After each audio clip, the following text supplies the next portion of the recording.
Assalamualaikum warahmatullahi wabarakatuh dan selamat datang di channel kita. Jangan lupa untuk menekan tombol like jika video ini bermanfaat dan subscribe untuk mendapatkan konten Islami yang lebih mendalam. Hari ini kita akan membahas sebuah topik yang sangat penting dan menarik, yaitu bagaimana Islam masuk ke Indonesia. Sebuah perjalanan yang penuh dengan hikmah dan keajaiban yang harus diketahui oleh setiap muslim. Tahukah kalian bahwa Indonesia adalah negara dengan populasi muslim terbesar di dunia? Ya, dengan lebih dari 240 juta muslim, Indonesia menjadi rumah bagi sekitar 13% dari seluruh umat Islam di dunia. Tapi pernahkah kalian bertanya-tanya, bagaimana Islam bisa sampai ke Nusantara dan menjadi agama mayoritas di kepulauan ini? Cerita ini dimulai dari abad ke-7 Masehi, ketika cahaya Islam mulai menyebar dari Jazirah Arab ke seluruh penjuru dunia. Berbeda dengan wilayah lain yang Islam masuk melalui penaklukan militer, masuknya Islam ke Indonesia adalah sebuah keajaiban tersendiri. Islam datang dengan damai, melalui perdagangan, dakwah yang bijaksana, dan teladan akhlak yang mulia dari para pedagang dan ulama muslim. Ini adalah bukti nyata bahwa Islam adalah agama yang menyebar dengan kasih sayang dan hikmah, bukan dengan kekerasan. Mari kita mulai perjalanan sejarah ini dari awal. Pada abad ke-7 dan ke-8 Masehi, pedagang-pedagang muslim dari Arab, Persia, dan India mulai berdatangan ke Nusantara. Mereka tidak hanya datang untuk berdagang, tetapi juga membawa nilai-nilai Islam dalam kehidupan sehari-hari mereka. Bayangkan saja, para pedagang ini menunjukkan kejujuran dalam berbisnis, keadilan dalam bertransaksi, dan akhlak yang mulia dalam bergaul. Hal inilah yang pertama kali menarik perhatian masyarakat lokal terhadap Islam. Wilayah pertama yang menerima Islam adalah Aceh, yang kemaulai dikenal sebagai Serambi Mekah. Pada abad ke-13, Kerajaan Samudera Pasai di Aceh menjadi kerajaan Islam pertama di Nusantara. Raja Meurasilu yang kemudian bergelar Sultan Malik As-Saleh menjadi raja muslim pertama di Indonesia. Dari sinilah Islam mulai menyebar ke wilayah-wilayah lain di Nusantara. Yang menarik adalah bagaimana para pedagang muslim ini menyebarkan Islam. Mereka tidak memaksakan agama mereka kepada siapapun. Sebaliknya, mereka menunjukkan Islam melalui perilaku dan akhlak mereka sehari-hari. Ketika masyarakat lokal melihat bagaimana para pedagang muslim ini bersikap jujur, adil, dan ramah, mereka mulai tertarik untuk mengetahui lebih lanjut tentang agama yang dianut oleh para pedagang tersebut. Selain melalui perdagangan, Islam juga masuk melalui perkawinan. Banyak pedagang muslim yang menikah dengan wanita lokal, dan dari perkawinan ini lahirlah generasi muslim baru yang kemudian menyebarkan Islam kepada keluarga dan masyarakat sekitar. Ini adalah cara yang sangat efektif karena Islam menyebar melalui ikatan keluarga yang kuat. Para ulama dan sufi juga memainkan peran yang sangat penting dalam penyebaran Islam di Indonesia. Mereka datang tidak dengan pedang, tetapi dengan Al-Quran dan hikmah. Para sufi seperti Sunan Gunung Jati, Sunan Bonang, Sunan Kalijaga, dan para wali lainnya menggunakan pendekatan yang sangat bijaksana dalam berdakwah. Mereka memahami budaya lokal dan tidak serta-merta menghancurkannya, tetapi mengislamkannya dengan cara yang halus dan bijaksana. Ambil contoh Sunan Kalijaga. Beliau menggunakan wayang sebagai media dakwah. Wayang yang sebelumnya bercerita tentang mitologi Hindu-Buddha, diubah menjadi media untuk menyampaikan nilai-nilai Islam. Ini adalah contoh bagaimana Islam dapat beradaptasi dengan budaya lokal tanpa kehilangan esensinya. Sunan Kalijaga memahami bahwa untuk menyampaikan pesan Islam, ia harus menggunakan bahasa dan media yang dipahami oleh masyarakat. Para wali Songo, 9 wali yang terkenal di Jawa, masing-masing memiliki metode dakwah yang unik. Sunan Bonang menggunakan musik dan gamelan untuk menyebarkan Islam. Sunan Giri mendirikan pesantren untuk pendidikan Islam. Sunan Derajat fokus pada dakwah kepada masyarakat nelayan. Setiap wali memahami karakteristik masyarakat di daerahnya dan menyesuaikan metode dakwahnya. Yang luar biasa adalah bagaimana para wali ini tidak menghancurkan budaya lokal, tetapi mengislamkannya. Tradisi-tradisi lokal yang tidak bertentangan dengan ajaran Islam dipertahankan, sementara yang bertentangan diubah atau dihilangkan secara perlahan. Ini adalah pendekatan dakwah yang sangat bijaksana dan penuh hikmah. Penyebaran Islam juga dipercepat oleh runtuhnya kerajaan-kerajaan Hindu-Buddha seperti Majapahit. Ketika pusat kekuasaan lama mulai melemah, Islam hadir sebagai alternatif yang menarik. Banyak bangsawan dan pemimpin lokal yang kemudian memeluk Islam dan mendirikan kerajaan-kerajaan Islam. Kerajaan Demak menjadi kerajaan Islam pertama di Jawa yang didirikan pada akhir abad ke-15. Raja Demak yang pertama adalah Raden Patah, yang konon adalah putra Sultan Brawijaya V dari Majapahit. Dari Demak inilah Islam menyebar ke seluruh Jawa. Kesultanan Yogyakarta, Kesultanan Surakarta, dan kerajaan-kerajaan Islam lainnya di Jawa adalah kelanjutan dari tradisi Islam yang dimulai di Demak. Di Sumatera, selain Aceh, Islam juga berkembang pesat di daerah lain. Kesultanan Delhi, Kesultanan Siak, dan berbagai kesultanan lainnya menunjukkan bagaimana Islam menjadi kekuatan politik dan spiritual yang dominan di Sumatera. Masing-masing kesultanan ini memiliki karakteristik sendiri dalam mengembangkan dan mempraktikkan ajaran Islam. Kalimantan juga tidak ketinggalan. Kesultanan Banjar yang didirikan pada abad ke-16 menjadi pusat penyebaran Islam di Kalimantan Selatan. Dari sini Islam menyebar ke seluruh Kalimantan. Yang menarik adalah bagaimana Islam di Kalimantan mempertahankan tradisi lokal seperti upacara adat yang kemudian disesuaikan dengan nilai-nilai Islam. Di Sulawesi, Islam masuk melalui kerajaan Goa Talo pada abad ke-17. Raja Goa yang pertama memeluk Islam adalah Sultan Alauddin, dan dari sinilah Islam menyebar ke seluruh Sulawesi. Proses Islamisasi di Sulawesi menunjukkan bagaimana Islam dapat beradaptasi dengan budaya maritim dan tradisi pelayaran yang kuat di daerah ini. Yang sangat menarik adalah bagaimana Islam masuk ke daerah-daerah terpencil di Indonesia.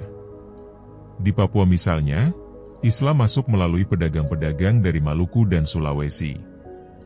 Meskipun jumlahnya tidak banyak, komunitas Muslim di Papua menunjukkan bagaimana Islam dapat berkembang di lingkungan yang sangat beragam. Maluku sebagai pusat perdagangan rempah-rempah juga menjadi jalur penting masuknya Islam. Kesultanan Ternate dan Tidore menjadi bukti bagaimana Islam berkembang di daerah kepulauan yang strategis ini. Para Sultan Maluku tidak hanya menjadi pemimpin politik, tetapi juga spiritual bagi masyarakatnya. Peran pesantren dalam penyebaran Islam juga tidak boleh dilupakan. Pesantren-pesantren yang didirikan oleh para wali dan ulama menjadi pusat pendidikan Islam yang menghasilkan generasi-generasi Muslim yang kuat. Dari pesantren inilah lahir para kiai dan ulama yang kemudian menyebarkan Islam ke daerah-daerah lain. Sistem pendidikan pesantren yang unik, dengan perpaduan antara ilmu agama dan kearifan lokal, menjadi kekuatan tersendiri dalam mempertahankan dan mengembangkan Islam di Indonesia. Para santri yang belajar di pesantren kemudian kembali ke daerah asal mereka dan menjadi penyebar Islam di komunitas mereka. Bahasa juga memainkan peran penting dalam penyebaran Islam. Para ulama menggunakan bahasa lokal untuk menyampaikan ajaran Islam. Ini berbeda dengan wilayah lain di dunia Islam yang seringkali mengharuskan umat untuk belajar bahasa Arab terlebih dahulu. Di Indonesia, Islam diajarkan dalam bahasa yang dipahami oleh masyarakat lokal, sehingga lebih mudah diterima dan dipahami. Penggunaan aksara Arab untuk menulis bahasa lokal seperti bahasa Jawa, Melayu, dan Bugis juga menunjukkan bagaimana Islam beradaptasi dengan budaya lokal. Kitab-kitab seperti Serat Cabolek, Serat Yusuf, dan berbagai karya sastra Islam dalam bahasa lokal menjadi bukti bagaimana Islam mengakar kuat dalam budaya Nusantara. Seni dan budaya juga menjadi media penyebaran Islam yang efektif. Selain wayang yang digunakan oleh Sunan Kalijaga, ada juga seni kaligrafi Arab, arsitektur masjid yang memadukan gaya Arab dengan arsitektur lokal, dan berbagai bentuk seni Islam lainnya. Masjid-masjid tua di Indonesia seperti Masjid Demak, Masjid Menara Kudus, dan Masjid Agung Banten menunjukkan bagaimana arsitektur Islam beradaptasi dengan iklim dan budaya lokal. Musik juga menjadi media dakwah yang efektif. Kasidah, rebana, dan berbagai musik Islami lainnya menjadi cara yang menyenangkan untuk menyebarkan nilai-nilai Islam. Hingga kini, Tradisi musik Islami ini masih berkembang dan menjadi bagian penting dari budaya Islam Indonesia. Peran perempuan dalam penyebaran Islam di Indonesia juga tidak boleh dilupakan. Nyai Ageng Serang, Kat Nyak Dien, dan banyak tokoh perempuan muslim lainnya menunjukkan bagaimana perempuan muslim Indonesia tidak hanya sebagai penerima dakwah, tetapi juga sebagai penyebar Islam yang aktif. Mereka menggunakan posisi mereka dalam keluarga dan masyarakat untuk menyebarkan nilai-nilai Islam. Yang menarik adalah bagaimana Islam di Indonesia mengembangkan karakteristik tersendiri yang berbeda dengan Islam di wilayah lain. Islam Indonesia dikenal dengan sifatnya yang moderat, toleran, dan mudah beradaptasi dengan budaya lokal. Ini tidak berarti Islam Indonesia menyimpang dari ajaran asli, tetapi justru menunjukkan bagaimana Islam sebagai agama yang universal dapat beradaptasi dengan berbagai budaya dan kondisi lokal. Konsep Islam Nusantara yang berkembang belakangan ini sebenarnya sudah ada sejak masa awal penyebaran Islam di Indonesia. Para wali dan ulama terdahulu sudah memahami bagaimana menyampaikan Islam dengan cara yang sesuai dengan kondisi dan budaya lokal tanpa mengubah esensi ajaran Islam itu sendiri. Organisasi-organisasi Islam seperti Nahdlatul Ulama dan Muhammadiyah yang berkembang pada masa kolonial dan pasca kemerdekaan juga merupakan kelanjutan dari tradisi Islam Indonesia yang moderat dan toleran. Kedua organisasi ini, meskipun memiliki perbedaan dalam beberapa hal, sama-sama berkomitmen untuk mengembangkan Islam yang sesuai dengan karakter bangsa Indonesia.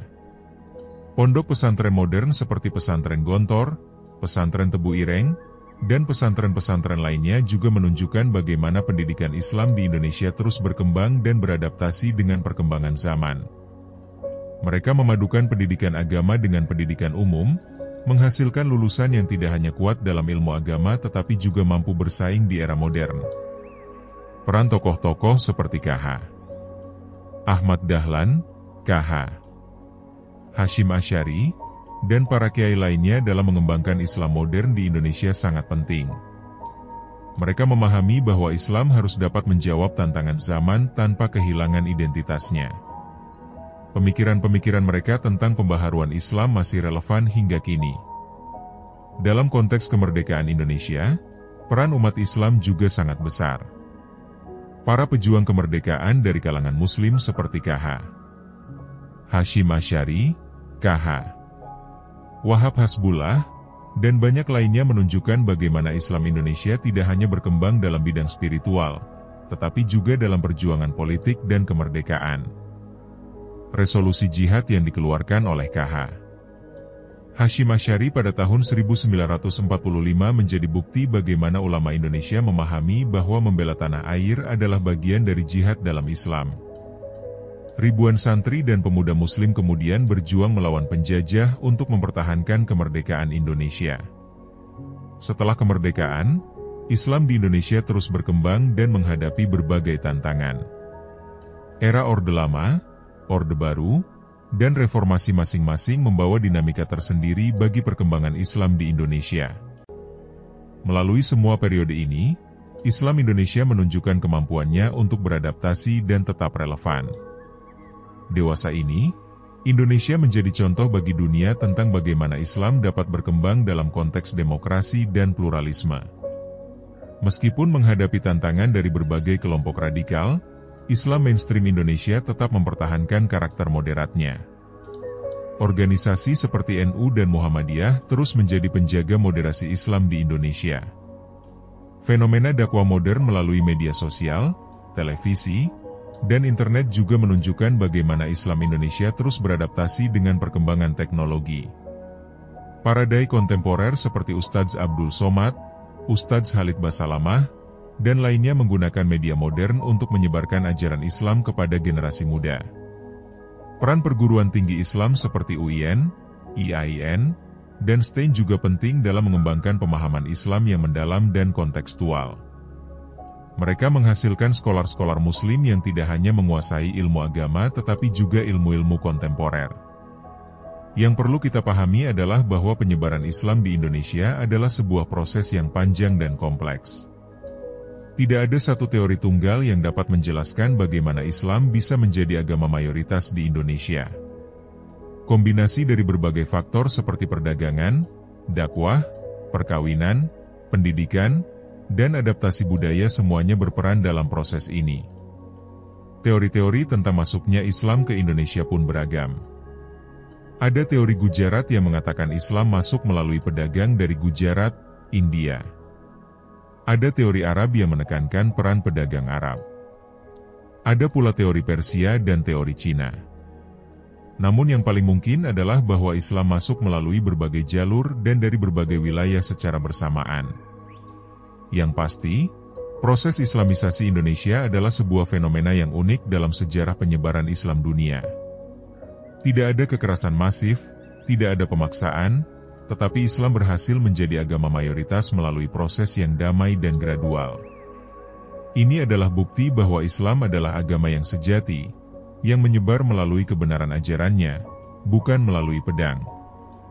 Proses ini juga menunjukkan kebijaksanaan para dai terdahulu yang memahami bahwa dakwah harus dilakukan dengan hikmah dan mau'izah hasanah, dengan kebijaksanaan dan nasihat yang baik, sebagaimana yang diajarkan dalam Al-Quran.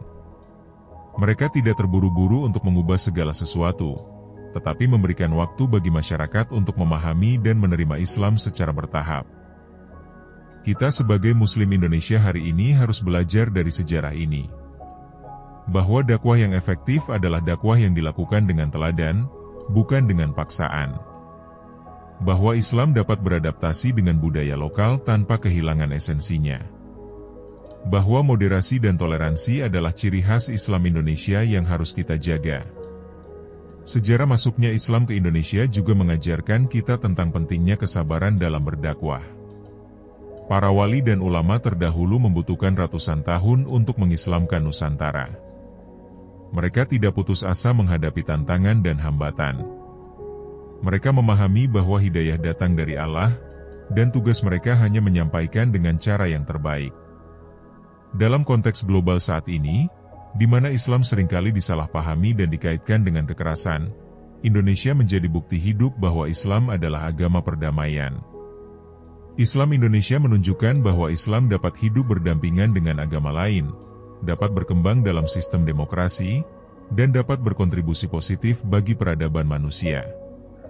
Namun kita juga harus waspada terhadap berbagai tantangan yang mengancam karakter Islam Indonesia. Infiltrasi paham-paham radikal dari luar, polarisasi politik yang menggunakan agama, dan degradasi moral generasi muda adalah tantangan-tantangan yang harus kita hadapi dengan bijaksana. Sebagai Muslim Indonesia, kita memiliki tanggung jawab untuk menjaga dan meneruskan warisan spiritual para pendahulu kita. Kita harus memahami sejarah kita dengan baik, agar kita dapat mengambil hikmah dan pelajaran untuk menghadapi tantangan masa kini dan masa depan. Pendidikan sejarah Islam Indonesia harus menjadi prioritas dalam sistem pendidikan kita. Generasi muda harus memahami bagaimana Islam masuk dan berkembang di Indonesia, agar mereka dapat menghargai warisan spiritual mereka dan tidak mudah terprovokasi oleh paham-paham yang bertentangan dengan karakter Islam Indonesia. Kita juga harus terus mengembangkan kajian-kajian ilmiah tentang sejarah Islam Indonesia. Masih banyak aspek dari sejarah ini yang belum dieksplorasi dengan baik. Penelitian-penelitian yang mendalam akan membantu kita memahami lebih baik tentang proses Islamisasi Nusantara dan relevansinya dengan kondisi saat ini. Peran teknologi modern dalam menyebarkan pemahaman tentang sejarah Islam Indonesia juga tidak boleh diabaikan. Media sosial, aplikasi mobile, dan platform digital lainnya dapat menjadi sarana yang efektif untuk menyebarkan pengetahuan tentang sejarah Islam Indonesia kepada masyarakat luas, terutama generasi muda. Museum-museum sejarah Islam, makam-makam para wali, dan situs-situs bersejarah Islam di Indonesia harus dijaga dan dikembangkan sebagai sarana edukasi. Wisata religi dapat menjadi cara yang efektif untuk mengenalkan sejarah Islam Indonesia kepada masyarakat luas. Kerjasama antara berbagai elemen masyarakat, dari pemerintah, organisasi Islam, perguruan tinggi, hingga komunitas grassroots, sangat diperlukan untuk menjaga dan mengembangkan warisan sejarah Islam Indonesia. Ini bukan hanya tanggung jawab ulama atau akademisi, tetapi tanggung jawab seluruh umat Islam Indonesia. Yang tidak kalah penting adalah bagaimana kita mengambil pelajaran dari metode dakwah para pendahulu untuk diterapkan dalam konteks masa kini. Pendekatan yang bijaksana, toleran, dan adaptif yang mereka gunakan masih sangat relevan untuk dakwah di era modern ini. Dalam menghadapi era globalisasi dan digitalisasi, Muslim Indonesia harus mampu mempertahankan identitas keislamannya sambil tetap terbuka terhadap perkembangan zaman. Sejarah masuknya Islam ke Indonesia memberikan contoh bagaimana Islam dapat beradaptasi tanpa kehilangan jati dirinya. Sebagai penutup, kita harus bersyukur kepada Allah Subhanahu wa Ta'ala yang telah memberikan hidayah Islam kepada bangsa Indonesia melalui proses yang begitu indah dan penuh hikmah. Para pedagang Muslim, ulama, wali, dan tokoh-tokoh Islam yang telah berjuang menyebarkan Islam di Nusantara telah meninggalkan warisan yang sangat berharga bagi kita. Sejarah ini juga mengingatkan kita bahwa Islam bukan hanya agama ritual, tetapi way of life yang komprehensif yang dapat memandu seluruh aspek kehidupan manusia. Para pendahulu kita menunjukkan bagaimana Islam dapat diimplementasikan dalam kehidupan bermasyarakat, berbangsa, dan bernegara. Kita sebagai generasi penerus memiliki tanggung jawab untuk meneruskan estafet perjuangan para pendahulu dalam mengembangkan Islam di Indonesia. Bukan dalam bentuk penyebaran geografis lagi, karena Islam sudah tersebar ke seluruh Nusantara, tetapi dalam bentuk pendalaman pemahaman dan pengamalan ajaran Islam dalam kehidupan sehari-hari. Mari kita jadikan sejarah masuknya Islam ke Indonesia sebagai sumber inspirasi untuk terus belajar, berkarya, dan berjuang menegakkan nilai-nilai Islam dalam kehidupan kita. Mari kita jaga karakter Islam Indonesia yang moderat, toleran, dan penuh hikmah ini agar dapat terus menjadi rahmat bagi seluruh alam. Kita perlu memahami lebih dalam lagi tentang bagaimana para pedagang Muslim pertama yang datang ke Nusantara menjalankan bisnis mereka. Mereka tidak hanya berdagang barang, tetapi juga membawa sistem perdagangan yang jujur dan adil yang belum pernah dilihat sebelumnya oleh masyarakat lokal. Bayangkan pada masa itu, ketika sistem perdagangan masih didominasi oleh praktik-praktik yang tidak jujur, datanglah para pedagang Muslim dengan prinsip-prinsip seperti larangan riba, kewajiban menunaikan janji, dan kejujuran dalam menimbang dan mengukur. Para pedagang Muslim ini memperkenalkan konsep sedekah dan zakat dalam bisnis mereka. Ketika mereka memperoleh keuntungan, sebagian dari keuntungan itu dibagikan kepada masyarakat sekitar, terutama kepada yang membutuhkan. Hal ini menciptakan kesan yang sangat positif tentang Islam di mata masyarakat lokal. Mereka melihat bahwa agama yang dibawa oleh para pedagang ini tidak hanya mengajarkan ritual ibadah, tetapi juga kepedulian sosial yang nyata. Sistem wakaf yang diperkenalkan oleh para Muslim juga memberikan kontribusi besar bagi masyarakat.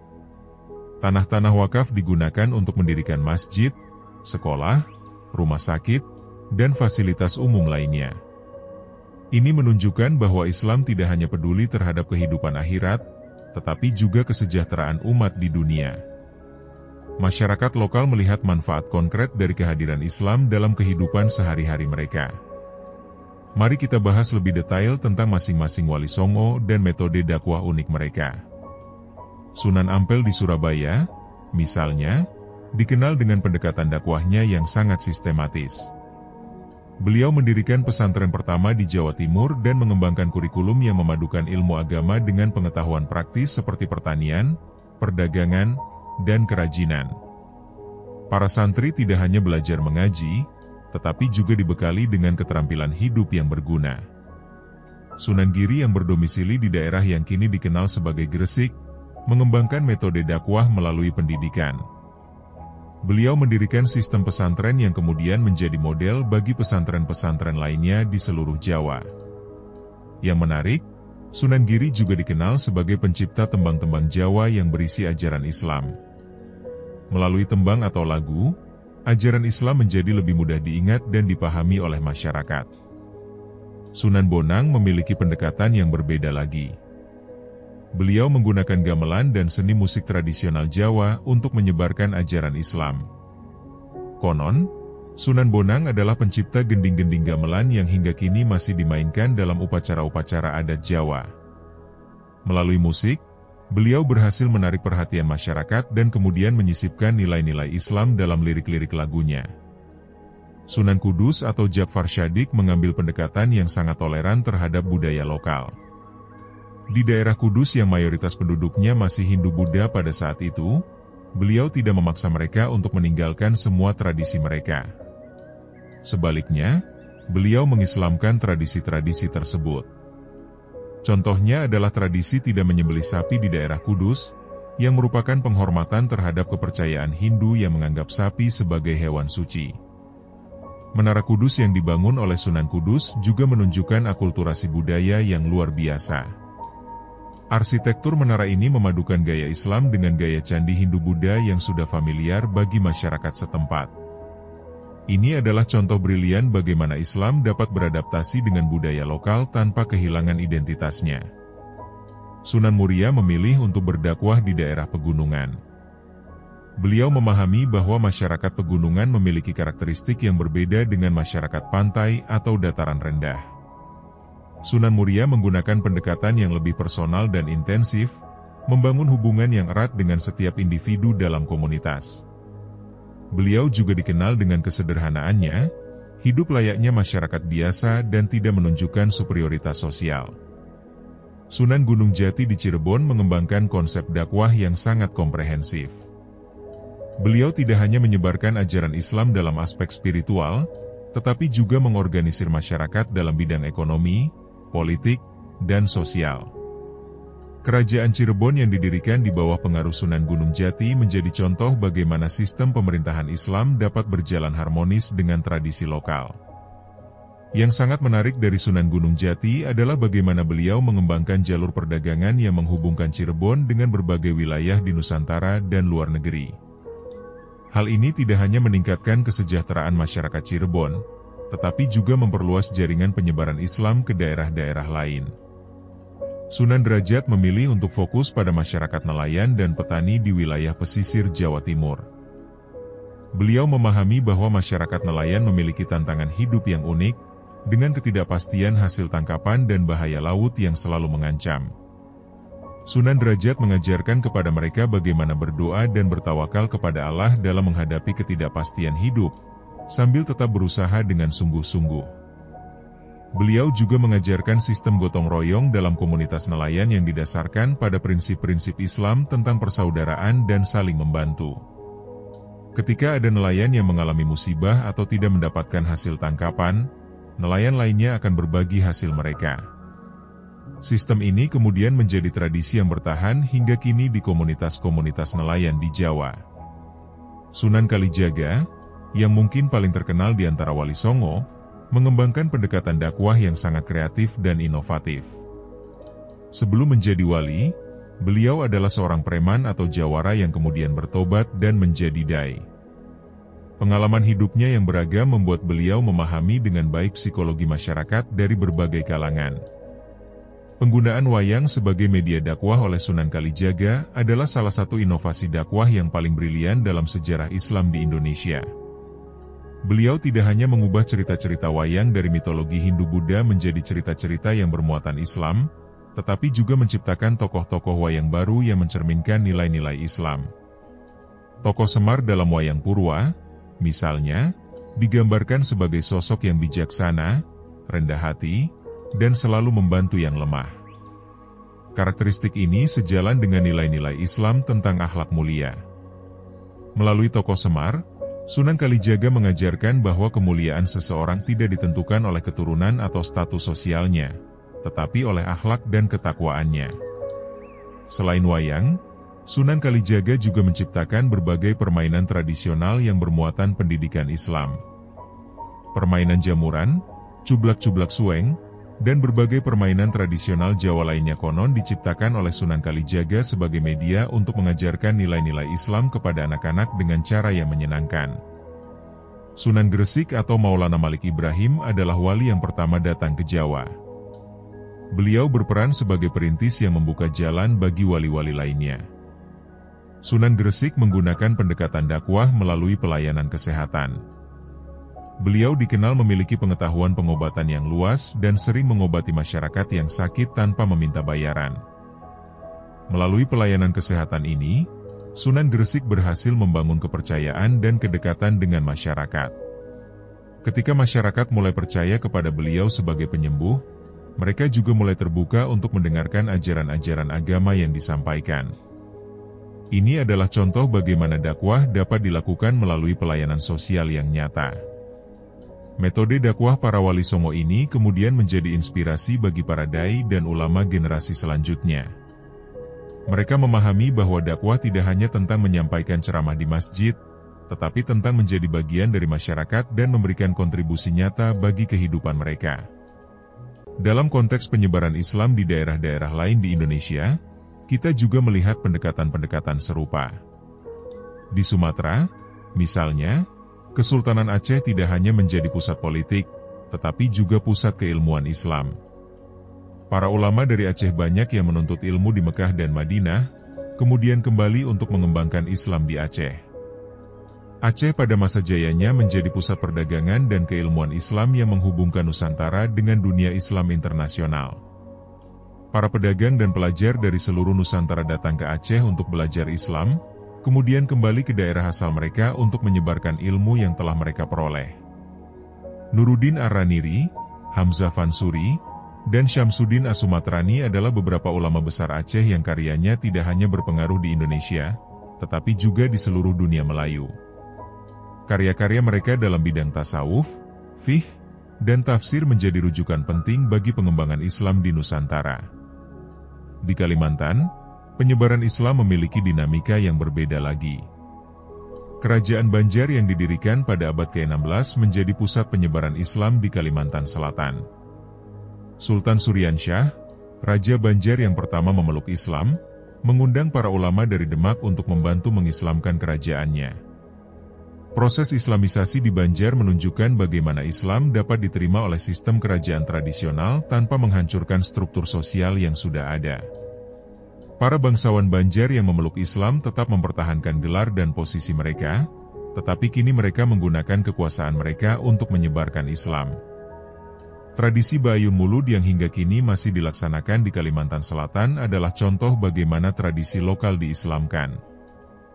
Tradisi menidurkan bayi dalam ayunan pada saat Maulid Nabi ini memadukan perayaan kelahiran Nabi Muhammad SAW dengan tradisi lokal merayakan kelahiran anak. Di Sulawesi, Islam masuk melalui jalur yang lebih kompleks. Kerajaan Gorontalo yang pada awalnya menganut agama lokal kemudian memeluk Islam setelah melihat kekuatan dan kemajuan kerajaan-kerajaan Islam di Jawa dan Sumatera. Sultan Alauddin dari Gowa yang memeluk Islam pada tahun 1605 kemudian menjadikan Islam sebagai agama resmi kerajaan. Yang menarik dari proses Islamisasi di Sulawesi adalah bagaimana Islam berinteraksi dengan budaya maritim masyarakat Bugis Makassar. Masyarakat Sulawesi Selatan yang terkenal sebagai pelaut ulung kemudian menjadi penyebar Islam ke berbagai daerah di Nusantara melalui jalur pelayaran mereka. Orang Bugis Makassar yang memeluk Islam kemudian berkelana ke berbagai daerah di Nusantara, dari Kalimantan hingga Maluku, dari Sumatera hingga Papua. Mereka tidak hanya berdagang, tetapi juga menyebarkan Islam di daerah-daerah yang mereka singgahi. Banyak kerajaan kecil di berbagai pulau di Indonesia yang kemudian memeluk Islam karena pengaruh pedagang-pedagang Bugis Makassar. Di Maluku, sebagai pusat perdagangan rempah-rempah dunia, Islam masuk melalui jalur perdagangan internasional. Pedagang-pedagang Muslim dari Arab, Persia, India, dan Tiongkok datang ke Maluku untuk membeli rempah-rempah. Mereka kemudian menikah dengan wanita lokal dan menetap di Maluku, membentuk komunitas-komunitas Muslim. Kesultanan Ternate dan Tidore yang berkembang pada abad ke-15 dan 16 menunjukkan bagaimana Islam dapat berkembang pesat di daerah kepulauan yang strategis.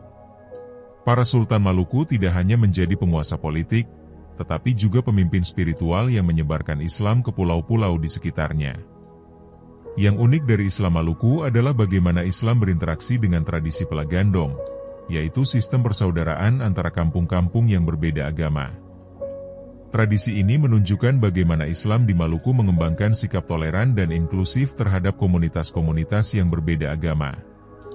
Dalam konteks Indonesia bagian timur, penyebaran Islam menghadapi tantangan geografis yang lebih besar karena wilayahnya yang terdiri dari pulau-pulau kecil yang tersebar luas.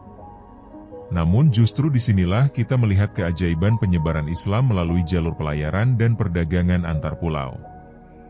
Para pelaut Muslim dari berbagai daerah, terutama dari Sulawesi Selatan dan Maluku, berperan besar dalam menyebarkan Islam ke daerah-daerah terpencil di Indonesia Timur.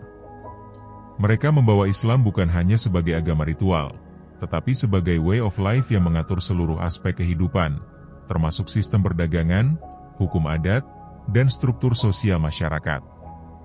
Di Nusa Tenggara, Islam berkembang dengan karakteristik yang unik karena berinteraksi dengan tradisi Hindu-Buddha yang masih kuat, terutama di Bali dan Lombok. Di Lombok, Islam Sasak mengembangkan tradisi yang memadukan ajaran Islam dengan kearifan lokal masyarakat Sasak.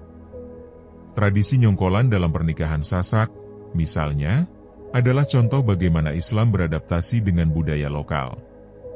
Prosesi pernikahan yang ramai dan meriah ini pada dasarnya adalah cara untuk mengenalkan kedua keluarga yang akan bersatu melalui pernikahan, sekaligus sebagai syukuran atas berlangsungnya pernikahan yang sesuai dengan ajaran Islam. Peran para kiai dan ulama lokal dalam setiap daerah juga sangat penting dalam proses penyebaran dan pendalaman ajaran Islam. Mereka adalah orang-orang yang memahami betul karakter dan kebutuhan masyarakat di daerahnya, sehingga dapat menyampaikan ajaran Islam dengan cara yang paling tepat dan efektif. Sistem guru mengaji yang berkembang di berbagai daerah juga menunjukkan bagaimana Islam menyebar melalui jaringan pendidikan informal. Para guru mengaji ini biasanya adalah orang-orang yang telah belajar agama di pesantren atau langsung dari para ulama, kemudian kembali ke kampung halaman mereka untuk mengajarkan Al-Quran dan ilmu agama kepada anak-anak dan remaja di kampungnya. Tradisi pengajian yang berkembang di rumah-rumah penduduk, baik pengajian rutin mingguan maupun pengajian pada acara-acara tertentu, juga menjadi sarana efektif untuk menyebarkan dan memperdalam pemahaman Islam di kalangan masyarakat. Melalui pengajian-pengajian ini, ajaran Islam tidak hanya disampaikan kepada orang dewasa, tetapi juga kepada anak-anak dan remaja. Yang menarik adalah bagaimana tradisi oral atau tutur lisan berperan dalam penyebaran Islam di Indonesia. Dalam masyarakat yang mayoritas masih buta huruf pada masa itu, cerita-cerita tentang para nabi, sahabat, dan tokoh-tokoh Islam disampaikan secara lisan dari generasi ke generasi. Cerita-cerita ini tidak hanya menghibur, tetapi juga mendidik dan memperkuat keimanan masyarakat. Hikayat-hikayat seperti hikayat Amir Hamzah, hikayat Nabi Yusuf, dan berbagai hikayat Islam lainnya menjadi bacaan populer di kalangan masyarakat Muslim Indonesia. Melalui hikayat-hikayat ini, nilai-nilai Islam diserap secara tidak langsung oleh masyarakat. Peran masjid sebagai pusat kehidupan masyarakat Muslim juga tidak dapat diabaikan.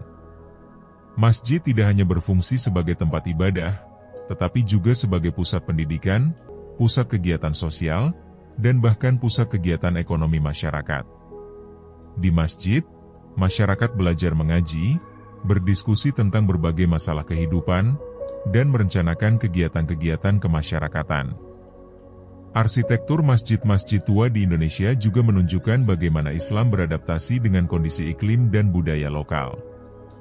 Masjid-masjid di Jawa dengan atap tajuk yang menyerupai Meru Hindu, masjid-masjid di Sumatera dengan arsitektur yang mirip rumah adat Melayu, dan masjid-masjid di Sulawesi dengan arsitektur yang disesuaikan dengan budaya maritim masyarakat setempat, semuanya menunjukkan kreativitas dalam mengadaptasi arsitektur Islam dengan kondisi lokal. Sistem wakaf tanah dan bangunan yang dikembangkan oleh masyarakat Muslim Indonesia juga berperan besar dalam menyebarkan Islam.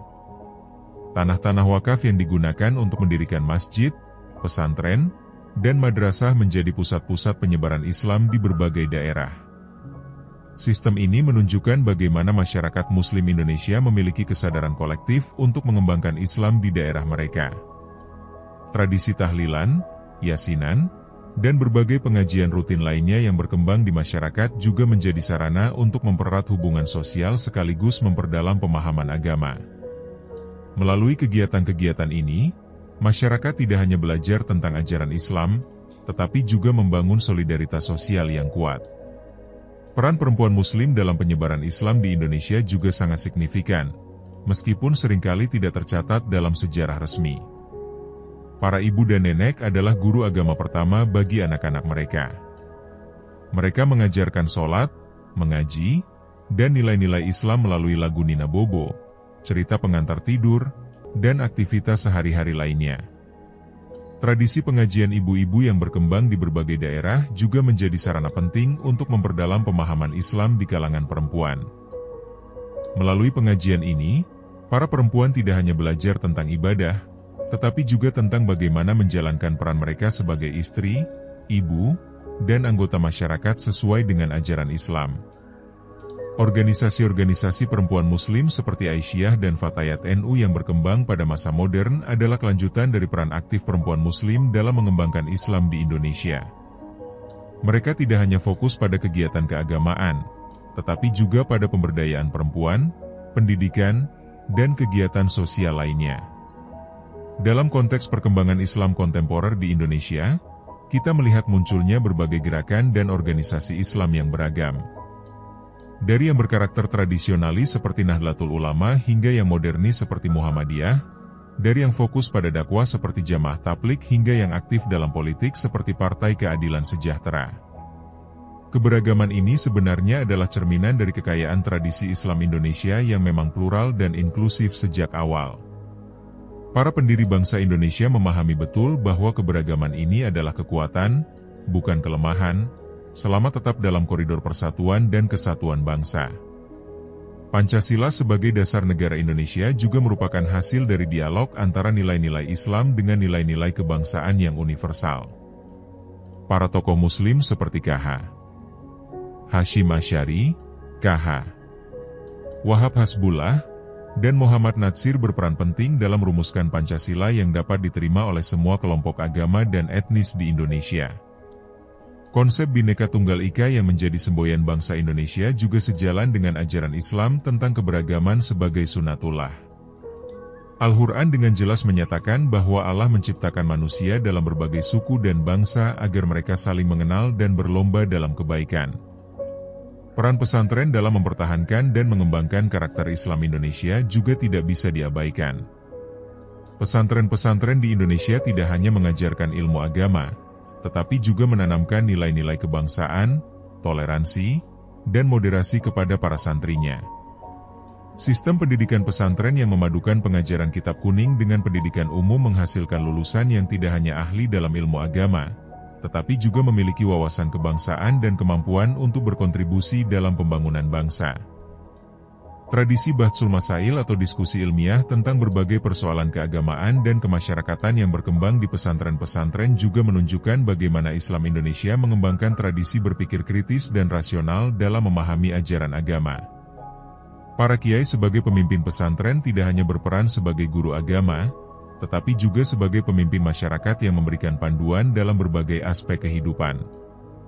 Mereka adalah rujukan masyarakat dalam menghadapi berbagai persoalan, mulai dari masalah keagamaan hingga masalah sosial dan ekonomi. Dalam era modern ini, pesantren-pesantren di Indonesia terus berinovasi untuk menjawab tantangan zaman. Pesantren modern seperti Gontor mengembangkan sistem pendidikan yang memadukan tradisi pesantren dengan metodologi pendidikan modern. Mereka mengajarkan bahasa Arab dan Inggris, komputer dan teknologi, sambil tetap mempertahankan nilai-nilai tradisional pesantren. Munculnya pesantren mahasiswa di berbagai kota besar juga menunjukkan bagaimana tradisi pesantren beradaptasi dengan kondisi perkotaan dan kebutuhan mahasiswa Muslim yang menuntut ilmu di perguruan tinggi umum. Pesantren-pesantren ini menjadi wadah untuk mempertahankan identitas keislaman para mahasiswa di tengah arus globalisasi. Media massa dan teknologi informasi juga berperan besar dalam penyebaran Islam kontemporer di Indonesia. Radio-radio Islam, televisi Islam, dan sekarang media sosial menjadi sarana baru untuk berdakwah dan menyebarkan pemahaman Islam kepada masyarakat luas. Para dai kontemporer seperti Ustadz Abdul Somad, Ustadz Khalid Basalamah, Ustadz Adi Hidayat, dan lainnya menggunakan media sosial untuk menjangkau audiens yang lebih luas. Mereka tidak hanya berdakwah di masjid-masjid, tetapi juga melalui YouTube, Instagram, dan platform media sosial lainnya. Fenomena ini menunjukkan bagaimana Islam di Indonesia terus beradaptasi dengan perkembangan teknologi tanpa kehilangan esensi ajarannya. Pesan-pesan Islam yang disampaikan melalui media digital tetap berisi nilai-nilai fundamental Islam, tetapi dikemas dengan cara yang lebih menarik dan mudah dipahami oleh generasi milenial. Namun, penggunaan media sosial untuk dakwah juga membawa tantangan tersendiri. Penyebaran informasi yang tidak akurat, polarisasi pendapat, dan munculnya kelompok-kelompok ekstrim yang menggunakan media sosial untuk menyebarkan paham radikal adalah tantangan yang harus dihadapi oleh umat Islam Indonesia. Dalam menghadapi tantangan ini, peran ulama dan tokoh agama yang moderat menjadi sangat penting. Mereka harus aktif menggunakan media sosial untuk menyebarkan pemahaman Islam yang benar dan moderat, serta mencounter naratif-naratif ekstrim yang dapat merusak citra Islam. Pendidikan literasi digital juga menjadi penting bagi umat Islam Indonesia. Mereka harus mampu memilah dan memilih informasi yang benar, serta tidak mudah terprovokasi oleh konten-konten yang berpotensi memecah belah persatuan umat.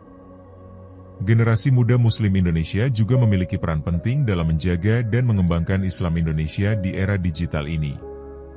Mereka adalah native digital yang lebih paham tentang seluk-beluk media sosial, sehingga dapat menjadi garda terdepan dalam menyebarkan Islam yang moderat dan toleran melalui platform-platform digital.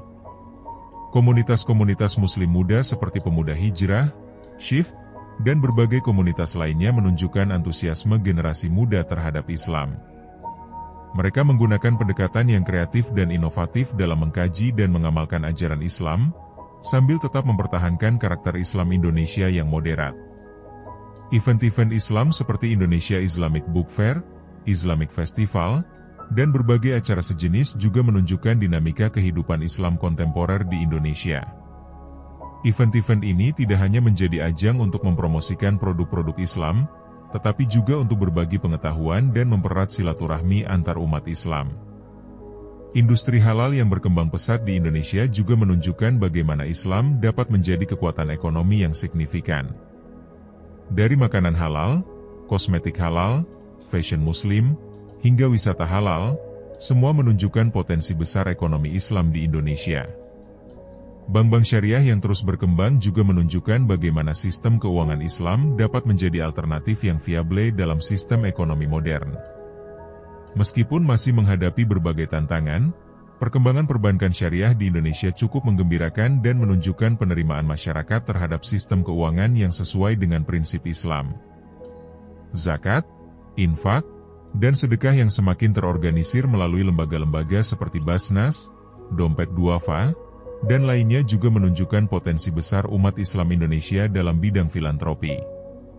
Dana yang terkumpul dari zakat, infak, dan sedekah dapat digunakan untuk berbagai program pemberdayaan masyarakat, pendidikan, dan kesehatan.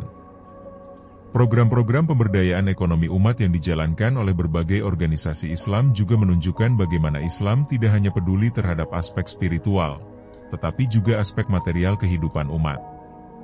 Program-program seperti koperasi syariah, usaha mikro kecil menengah, dan pelatihan keterampilan membantu meningkatkan kesejahteraan ekonomi umat Islam. Dalam bidang pendidikan, munculnya sekolah-sekolah Islam terpadu, universitas Islam, dan berbagai lembaga pendidikan Islam lainnya menunjukkan komitmen umat Islam Indonesia terhadap pendidikan yang berkualitas. Lembaga-lembaga ini berusaha memadukan pendidikan umum dengan pendidikan agama, sehingga menghasilkan lulusan yang tidak hanya cerdas secara intelektual, tetapi juga kuat secara spiritual. Penelitian-penelitian tentang Islam Indonesia yang dilakukan oleh berbagai perguruan tinggi dan lembaga riset juga semakin berkembang. Kajian-kajian mendalam tentang sejarah, budaya, dan perkembangan Islam di Indonesia menghasilkan berbagai temuan yang memperkaya khazanah keilmuan Islam. Penelitian-penelitian ini tidak hanya bermanfaat untuk dunia akademis, tetapi juga untuk memperkuat identitas dan jati diri Islam Indonesia. Center for the Study of Islam and Society di UIN Syarif Hidayatullah Jakarta, pusat studi Islam di berbagai universitas, dan lembaga riset lainnya terus mengkaji berbagai aspek Islam Indonesia.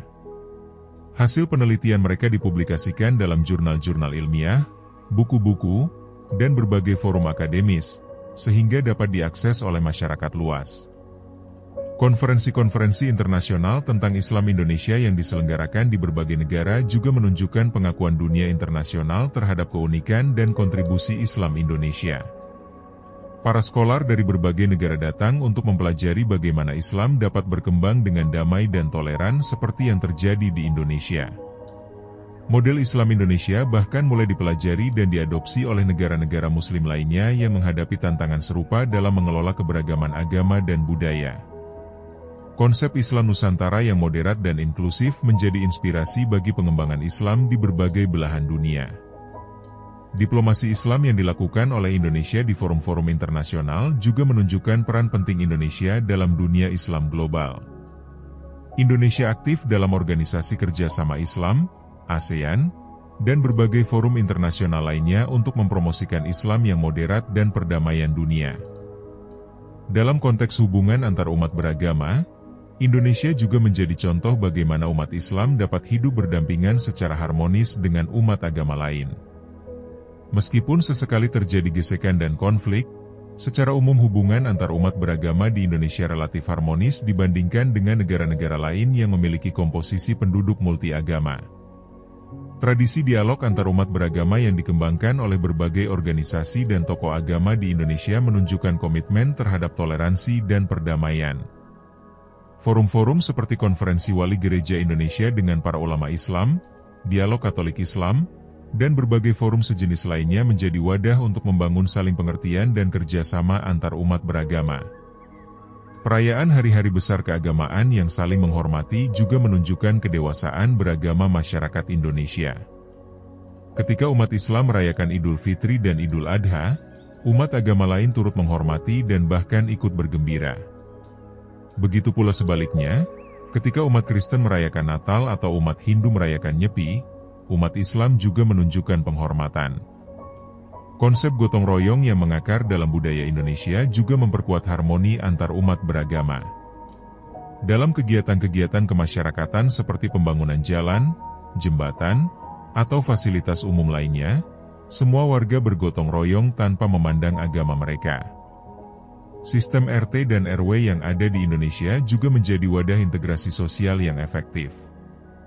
Dalam tingkat RT dan RW, semua warga berinteraksi sebagai tetangga dan warga masyarakat, bukan sebagai penganut agama yang berbeda. Mereka saling membantu dalam berbagai kegiatan dan saling peduli dalam menghadapi masalah. Tradisi kenduri atau syukuran yang biasa dilakukan oleh masyarakat Jawa juga menunjukkan bagaimana Islam beradaptasi dengan budaya lokal sambil mempertahankan harmoni sosial. Dalam acara kenduri, semua tetangga diundang tanpa memandang agama mereka. Ini adalah contoh bagaimana Islam mengajarkan inklusivitas dalam kehidupan sosial. Pondok pesantren yang tersebar di seluruh Indonesia juga berperan dalam menjaga harmoni sosial. Para santri yang berasal dari berbagai daerah dan latar belakang belajar hidup bersama dalam keberagaman. Mereka kemudian kembali ke daerah asal mereka dengan membawa pemahaman tentang pentingnya toleransi dan persatuan. Dalam bidang seni dan budaya, Islam Indonesia juga menghasilkan karya-karya yang kaya dan beragam. Seni kaligrafi Arab dengan sentuhan Indonesia, batik dengan motif-motif Islam, arsitektur masjid yang memadukan gaya Islam dengan arsitektur lokal, musik kasidah dan gambus yang berkembang di berbagai daerah, semuanya menunjukkan kreativitas umat Islam Indonesia dalam mengekspresikan keimanan mereka. Sastra Islam Indonesia juga berkembang dengan pesat, dari karya-karya klasik seperti Hikayat Hang Tuah, Syair Ken Tambuhan, dan berbagai hikayat lainnya, hingga karya-karya kontemporer seperti novel-novel Islami, puisi-puisi religi, dan karya sastra lainnya yang mengangkat tema-tema keislaman. Perkembangan film dan sinetron Islam juga menunjukkan bagaimana media hiburan dapat menjadi sarana dakwah yang efektif.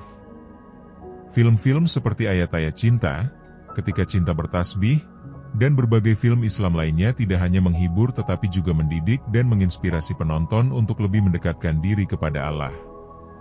Industri fashion muslim yang berkembang pesat di Indonesia juga menunjukkan bagaimana Islam dapat menjadi inspirasi dalam bidang ekonomi kreatif. Brand-brand fashion muslim Indonesia tidak hanya populer di dalam negeri, tetapi juga mulai merambah pasar internasional. Ini menunjukkan bahwa produk-produk yang sesuai dengan nilai-nilai Islam dapat berkompetisi di pasar global. Event-event fashion muslim seperti Indonesia Fashion Week, Muslim Fashion Festival, dan berbagai event sejenis lainnya juga menunjukkan dinamika industri fashion muslim Indonesia. Event-event ini tidak hanya mempromosikan produk fashion muslim, tetapi juga memperkenalkan budaya dan nilai-nilai Islam kepada masyarakat luas. Kuliner halal Indonesia juga semakin dikenal di dunia internasional. Masakan-masakan khas Indonesia yang halal dan lezat mulai populer di berbagai negara. Restoran-restoran Indonesia di luar negeri menjadi sarana untuk memperkenalkan budaya Indonesia sekaligus nilai-nilai Islam kepada masyarakat internasional. Wisata halal atau wisata syariah yang dikembangkan di berbagai daerah di Indonesia juga menunjukkan potensi besar sektor pariwisata yang berbasis nilai-nilai Islam. Dari wisata religi ke makam-makam para wali, wisata alam yang menyediakan fasilitas ibadah, hingga hotel-hotel syariah yang beroperasi sesuai dengan prinsip Islam, semuanya menunjukkan kreativitas dalam mengembangkan industri pariwisata yang islami. Lombok sebagai destinasi wisata halal terbaik dunia versi Global Muslim Travel Index menunjukkan bahwa Indonesia mampu mengembangkan pariwisata yang tidak hanya menarik tetapi juga sesuai dengan nilai-nilai Islam. Fasilitas-fasilitas wisata di Lombok dikembangkan dengan memperhatikan kebutuhan wisatawan Muslim, mulai dari penyediaan makanan halal, tempat ibadah, hingga kegiatan wisata yang tidak bertentangan dengan ajaran Islam. Dalam bidang olahraga, atlet-atlet Muslim Indonesia juga menunjukkan prestasi yang membanggakan sambil tetap menjaga nilai-nilai Islam. Mereka menjadi inspirasi bagi generasi muda bahwa meraih prestasi olahraga tidak bertentangan dengan menjalankan ajaran agama. Ketika mereka meraih medali, mereka tidak lupa bersujud syukur dan mengucapkan hamdalah. Pelatih-pelatih olahraga yang juga sekaligus adalah tokoh agama menunjukkan bagaimana Islam dapat diintegrasikan dalam berbagai aspek kehidupan, termasuk olahraga. Mereka tidak hanya melatih teknik olahraga, tetapi juga menanamkan nilai-nilai Islam seperti sportivitas, kerja keras, dan tawakal kepada para atletnya. Dalam bidang kesehatan, rumah sakit Islam yang beroperasi di berbagai daerah menunjukkan kontribusi umat Islam dalam bidang pelayanan kesehatan. Rumah sakit ini tidak hanya memberikan pelayanan medis yang berkualitas, tetapi juga pelayanan yang sesuai dengan nilai-nilai Islam, seperti pemisahan ruang rawat untuk laki-laki dan perempuan, penyediaan makanan halal, dan fasilitas ibadah untuk pasien dan keluarga. Tenaga medis Muslim yang berperan sebagai dai juga menunjukkan bagaimana profesi medis dapat menjadi sarana dakwah. Mereka memberikan pelayanan medis sekaligus memberikan support spiritual kepada pasien dan keluarga. Pendekatan holistik dalam pengobatan yang memperhatikan aspek fisik, psikis, dan spiritual sesuai dengan konsep Islam tentang manusia sebagai makhluk yang utuh. Program-program pengobatan gratis yang diselenggarakan oleh berbagai organisasi Islam juga menunjukkan kepedulian sosial umat Islam. Program-program ini tidak hanya memberikan pelayanan kepada umat Islam, tetapi juga kepada masyarakat umum tanpa memandang agama mereka. Ini adalah implementasi nyata dari ajaran Islam tentang kasih sayang kepada seluruh makhluk. Dalam bidang lingkungan hidup, konsep Islam tentang manusia sebagai khalifah di muka bumi mulai diimplementasikan dalam berbagai program pelestarian lingkungan. Masjid-masjid mulai mengembangkan program ramah lingkungan, pesantren-pesantren mulai mengembangkan pertanian organik, dan berbagai komunitas Islam mulai aktif dalam gerakan pelestarian alam. Program penghijauan yang dilakukan oleh berbagai organisasi Islam, kampanye pengurangan penggunaan plastik, dan edukasi tentang pentingnya menjaga kelestarian alam adalah contoh-contoh implementasi nilai-nilai Islam dalam pelestarian lingkungan. Islam mengajarkan bahwa manusia bertanggung jawab untuk menjaga dan melestarikan alam sebagai amanah dari Allah. Konsep wakaf produktif yang dikembangkan dalam bentuk hutan wakaf, lahan pertanian wakaf, dan berbagai bentuk wakaf lingkungan lainnya juga menunjukkan inovasi dalam pengelolaan wakaf yang bermanfaat untuk pelestarian lingkungan sekaligus pemberdayaan masyarakat. Dalam bidang teknologi, programmer-programmer Muslim Indonesia mulai mengembangkan berbagai aplikasi dan platform digital yang bernuansa Islam. Dari aplikasi waktu sholat, aplikasi Al-Quran digital, aplikasi zakat, hingga platform e-commerce syariah, semuanya menunjukkan kreativitas umat Islam dalam memanfaatkan teknologi untuk kepentingan agama dan umat. Startup-startup yang bergerak di bidang teknologi finansial syariah juga semakin berkembang. Mereka mengembangkan platform-platform yang memudahkan masyarakat untuk bertransaksi sesuai dengan prinsip syariah, mulai dari peer-to-peer lending syariah, marketplace syariah, hingga platform investasi syariah. Komunitas-komunitas developer Muslim yang terbentuk di berbagai kota menunjukkan semangat untuk mengembangkan teknologi yang bermanfaat untuk umat. Mereka tidak hanya fokus pada aspek bisnis, tetapi juga pada kontribusi sosial dan dakwah melalui teknologi yang mereka kembangkan. Dalam bidang pendidikan tinggi, universitas-universitas Islam di Indonesia semakin menunjukkan kualitasnya di tingkat nasional maupun internasional. UIN Jakarta, UGM Yogyakarta, dan berbagai perguruan tinggi Islam lainnya mulai masuk dalam ranking universitas terbaik dan menjadi tujuan mahasiswa dari berbagai negara. Riset-riset yang dilakukan oleh perguruan tinggi Islam tidak hanya dalam bidang ilmu agama, tetapi juga dalam berbagai bidang ilmu pengetahuan dan teknologi.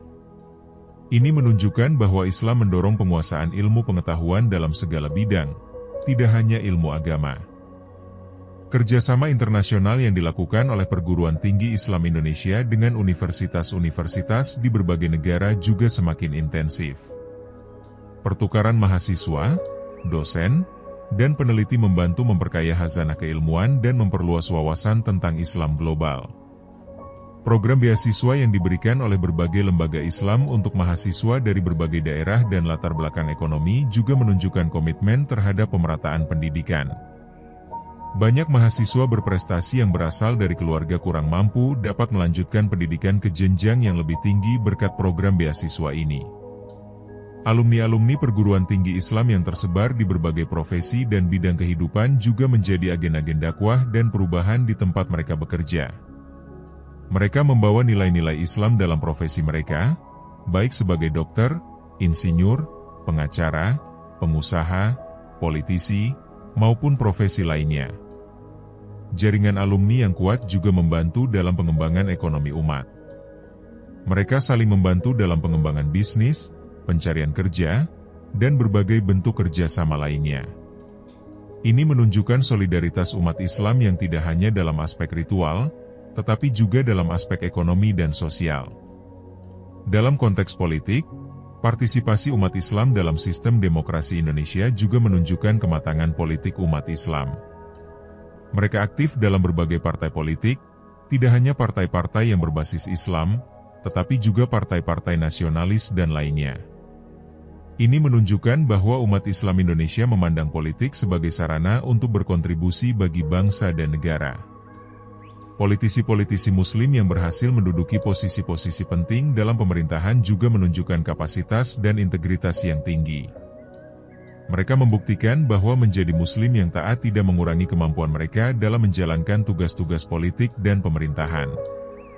Program-program pembangunan yang diprakarsai oleh politisi-politisi Muslim juga seringkali memperhatikan aspek keadilan sosial dan pemberdayaan masyarakat yang sejalan dengan nilai-nilai Islam. Mereka berusaha mengimplementasikan nilai-nilai Islam dalam kebijakan-kebijakan publik yang mereka buat. Dalam bidang hukum, perkembangan hukum Islam di Indonesia juga menunjukkan dinamika yang menarik. Pengadilan agama yang menangani berbagai perkara yang berkaitan dengan hukum keluarga Islam terus mengembangkan jurisprudensi yang sesuai dengan kondisi Indonesia kontemporer. Kompilasi hukum Islam yang menjadi pedoman bagi pengadilan agama di Indonesia adalah contoh bagaimana hukum Islam dapat dikodifikasi dan disesuaikan dengan kondisi lokal tanpa mengurangi substansi hukum Islam itu sendiri. Kompilasi ini hasil dari dialog antara ulama, akademisi, dan praktisi hukum. Hakim-hakim agama yang berlatar belakang pendidikan pesantren dan perguruan tinggi Islam menunjukkan kualitas yang semakin baik dalam memutus perkara. Mereka tidak hanya menguasai hukum Islam, tetapi juga memahami konteks sosial budaya masyarakat Indonesia. Lembaga-lembaga arbitrasi syariah yang berkembang di Indonesia juga menunjukkan penerimaan masyarakat bisnis terhadap penyelesaian sengketa berdasarkan prinsip-prinsip Islam. Arbitrasi syariah tidak hanya menyelesaikan sengketa dengan adil, tetapi juga dengan cara yang lebih damai dan menjaga hubungan baik antar pihak. Notaris-notaris syariah yang mulai bermunculan juga membantu masyarakat Muslim dalam membuat akta-akta yang sesuai dengan prinsip syariah, terutama dalam transaksi-transaksi bisnis dan perbankan syariah. Dalam bidang dakwah, metode-metode dakwah yang dikembangkan oleh para dai kontemporer semakin beragam dan kreatif. Dari dakwah melalui media sosial, dakwah melalui komunitas hobi, dakwah melalui kegiatan sosial, hingga dakwah melalui seni dan budaya, semuanya menunjukkan adaptabilitas Islam dengan perkembangan zaman. Komunitas-komunitas dakwah yang terbentuk berdasarkan profesi atau hobi tertentu juga semakin berkembang. Ada komunitas dai untuk profesional muda, komunitas dai untuk ibu-ibu rumah tangga, komunitas dai untuk remaja, dan berbagai komunitas lainnya. Setiap komunitas menggunakan pendekatan yang sesuai dengan karakteristik audiensnya. Program-program dakwah yang dikembangkan oleh berbagai organisasi Islam juga semakin terstruktur dan terukur. Mereka tidak hanya fokus pada dakwah verbal, tetapi juga pada dakwah melalui aksi nyata dalam bentuk program-program pemberdayaan masyarakat, pendidikan, kesehatan, dan ekonomi. Pelatihan-pelatihan untuk dai dan daiyah juga semakin intensif dilakukan. Mereka tidak hanya dibekali dengan pengetahuan agama yang mendalam, tetapi juga dengan keterampilan komunikasi, psikologi, dan metodologi dakwah yang efektif. Evaluasi dan monitoring program dakwah juga mulai dilakukan secara sistematis. Hal ini penting untuk mengetahui efektivitas program dakwah dan melakukan perbaikan-perbaikan yang diperlukan. Dakwah tidak lagi dilakukan secara tradisional, tetapi dengan pendekatan yang lebih profesional dan terukur. Dalam menghadapi tantangan globalisasi dan modernisasi, umat Islam Indonesia menunjukkan kemampuan yang luar biasa untuk beradaptasi tanpa kehilangan identitas. Mereka tetap kuat dalam menjalankan ajaran Islam sambil aktif berpartisipasi dalam perkembangan dunia modern. Generasi milenial Muslim Indonesia juga menunjukkan karakteristik yang unik. Mereka menggabungkan kesalehan individual dengan kepedulian sosial, keterbukaan terhadap teknologi dengan komitmen terhadap nilai-nilai tradisional, semangat entrepreneurship dengan jiwa dakwah. Fenomena hijrah yang berkembang di kalangan anak muda Indonesia menunjukkan kebangkitan kesadaran beragama di kalangan generasi muda. Namun hijrah yang mereka lakukan tidak bersifat eksklusif, tetapi tetap inklusif dan toleran terhadap perbedaan. Komunitas-komunitas kajian yang berkembang di berbagai kota besar menunjukkan dahaga generasi muda terhadap pemahaman Islam yang mendalam. Mereka tidak puas dengan pemahaman Islam yang dangkal, tetapi ingin menggali lebih dalam tentang ajaran-ajaran Islam. Media-media Islam yang dikembangkan oleh generasi muda juga semakin kreatif dan inovatif. Dari podcast Islam, YouTube channel Islam, Instagram akun dakwah, hingga aplikasi mobile Islam, semuanya menunjukkan kreativitas generasi muda dalam berdakwah. Event-event Islam yang diselenggarakan oleh komunitas-komunitas muda juga semakin menarik dan edukatif. Mereka menggunakan pendekatan yang fresh dan kontemporari dalam mengemas acara-acara keislaman, sehingga lebih menarik bagi kalangan muda. Kolaborasi antara generasi tua dan generasi muda dalam pengembangan Islam di Indonesia juga semakin intensif. Para kiai dan ulama senior memberikan bimbingan dan arahan, sementara generasi muda membawa energi dan inovasi. Kombinasi ini menghasilkan dinamika yang positif dalam pengembangan Islam Indonesia. Dalam konteks masa depan, Islam Indonesia menghadapi berbagai tantangan dan peluang. Di satu sisi, arus globalisasi dan sekularisasi dapat mengikis nilai-nilai keislaman. Di sisi lain, kemajuan teknologi dan komunikasi membuka peluang yang luas untuk dakwah dan pengembangan Islam. Tantangan radikalisasi yang sempat mengancam Islam Indonesia juga harus terus diwaspadai. Namun dengan kekuatan Islam mainstream yang moderat dan toleran, tantangan ini dapat diatasi dengan baik. Organisasi-organisasi Islam besar seperti NU dan Muhammadiyah memiliki peran penting dalam mengcounter naratif radikal. Pendidikan Islam yang berkualitas menjadi kunci untuk menghadapi tantangan masa depan.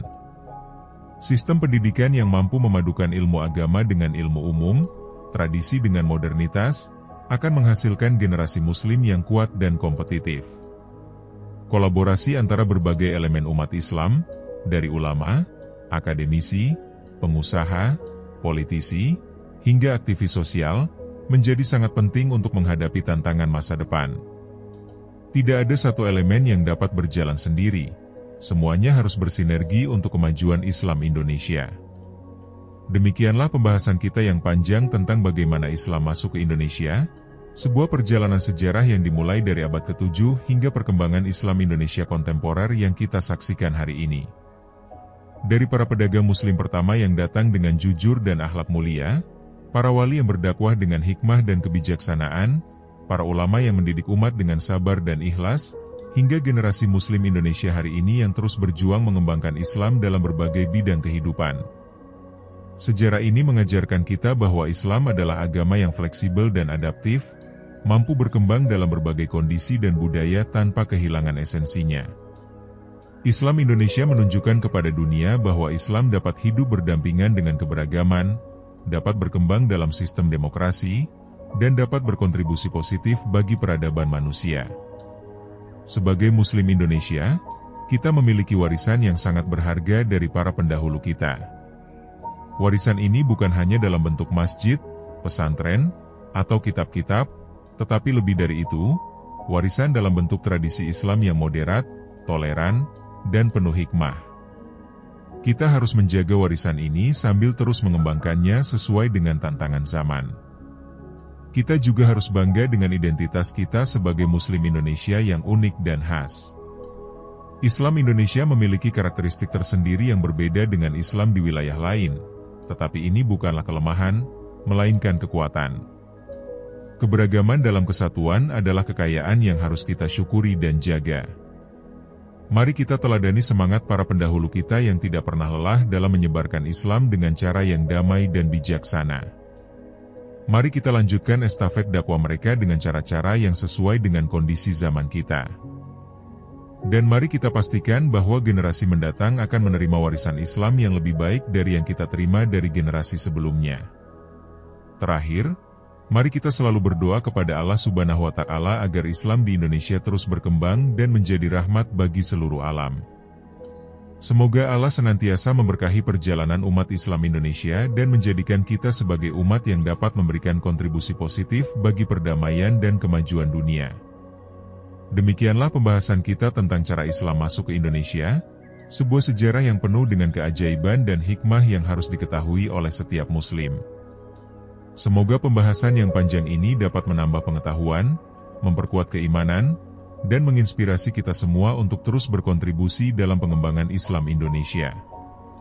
Jangan lupa untuk menekan tombol like jika video ini bermanfaat, subscribe untuk mendapatkan konten-konten Islami lainnya yang mendalam dan berkualitas, dan bagikan kepada saudara-saudara Muslim kita agar mereka juga dapat memperoleh manfaat dari pengetahuan sejarah yang sangat berharga ini. Barakallahu fiikum wa jazakumullahu khairan katsira. Wassalamualaikum warahmatullahi wabarakatuh.